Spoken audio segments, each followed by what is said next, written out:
कभी सोचा है कि पक्षियों का एक झुंड हमें इंसानों को कुछ बहुत जरूरी सिखा सकता है? आज हम एक ऐसी ही कहानी सुनेंगे।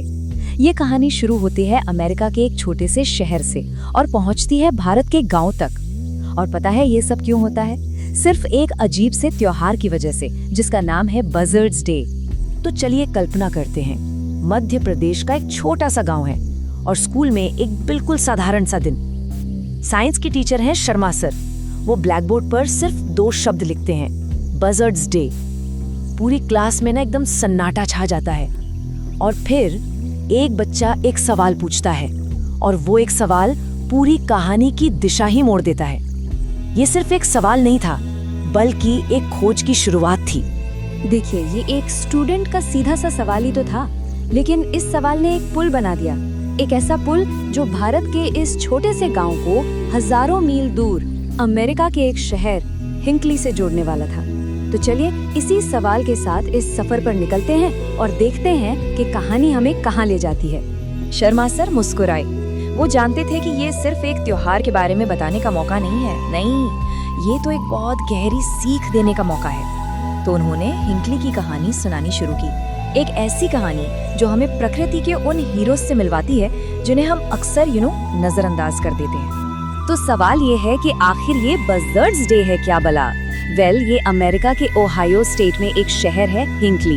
वहाँ का एक बड़ा ही अनोखा त्योहार है जो हर साल 15 मार्च को मनाया जाता है। और क्यों? वजह भी बड़ी दिलचस्प है।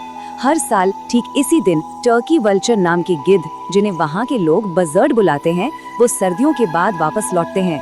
तो 1957 से लोगों ने इन पक्षियों की वापसी को ही वसंत के आने का जश्न मनाना शुरू कर दिया। अब इस त्योहार के पीछे की कहानी तो और भी ज्यादा दिलचस्प है। मतलब इसकी जड़ें बहुत पुरानी है। सोचिए, सब कुछ शुरू हुआ था 1818 में। उस साल एक बहुत बड़ा शिकार हुआ था, जिसके बाद उस इलाके में कई मरे हुए जानवर पड़े रह गए। बस इसी वजह से ये गिद्ध वहां आए और फिर तो ये सिलसिला बन गया। वो हर साल ठीक उसी समय पर लौटने लगे। और देखिए कमाल की बात, 100 साल से भी ज्यादा बीत गए और फिर 1957 में जाके शहर ने उनकी इस वापसी को एक त्योहार का नाम दे दिया। लेकिन रुकिए, कहानी इतनी सीधी भी नहीं है। शुरू में तो हिंकली के लोग इन गिद्धों से बिल्कुल भी खुश नहीं थे। उन्हें ये पसंद ही नहीं थे। और सच भी है, कौन ऐसे पक्षियों को पसंद करेगा जिनका ताल्लुक मौत से जोड़ा जाता हो? लेकिन फिर कुछ ऐसा हुआ जिसने उनकी पूरी सोच ही पलट कर रख दी। ये बदलाव आया एक साइंटिस्ट की वजह से। उन्होंने लोगों को समझाया कि भाई ये पक्षी मनहूस नहीं है, ये तो नेचर के सबसे जरूरी सफाई कर्मचारी हैं। ये मरे हुए जानवरों को खाकर हमारे पर्यावरण को साफ सुथरा रखते हैं और हमें कितनी ही खतरनाक बीमारियों से बचाते हैं। असल में देखा जाए तो ये हमारे इकोसिस्टम के गुमनाम हीरो हैं, हमारे रक्षक हैं। तो आप सोच सकते हैं कि लोगों की सोच में कितना बड़ा, कितना जबरदस्त बदलाव आया।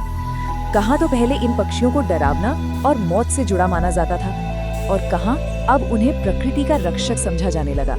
एक ऐसा जरूरी हिस्सा जो पर्यावरण का बैलेंस बनाए रखता है। सच में ये समझ का एक बहुत लंबा और बड़ा सफर था। तो चलिए अब हजारों मील दूर वापस चलते हैं शर्मा सर की क्लास में। हिंकली की ये कहानी बच्चों के दिलो दिमाग में घर कर गई थी। उनके लिए ये सिर्फ एक दूसरे देश के त्योहार की कहानी नहीं थी। नहीं, ये तो एक आईने की तरह थी, जिसमें उन्हें अपनी ही दुनिया एक बिल्कुल नए नजरिए से दिख रही थी।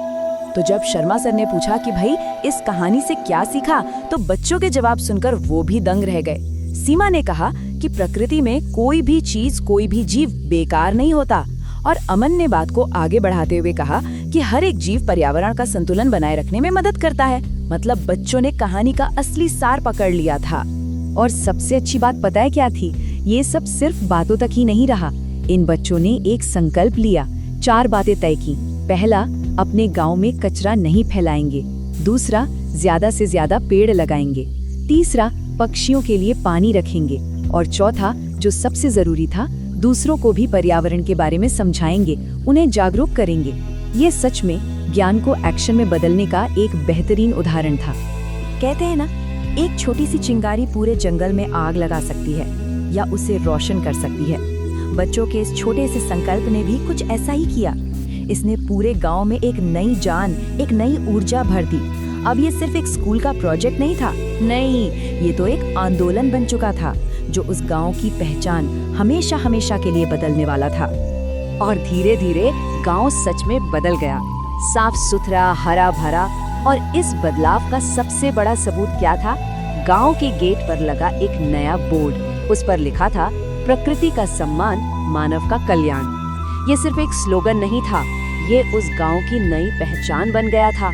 सोचिए, शर्मा सर की सुनाई एक कहानी ने सिर्फ कुछ बच्चों को नहीं बल्कि पूरे के पूरे समाज को बदल दिया। तो देखिए, हिंखली के लोगों ने गिद्धों में अपने हीरोज को देखा, शर्मा सर के स्टूडेंट्स ने अपने आसपास की नेचर में एक प्रेरणा ढूंढ ली। और ये पूरी कहानी हमें एक बहुत जरूरी सवाल के साथ छोड़ जाती है कि हमारे आसपास प्रकृति के वो कौन से नायक हैं, वो कौन से गुमनाम सफाई कर्मचारी और रक्षक हैं जिन्हें हम आज तक पहचान ही नहीं पाए हैं।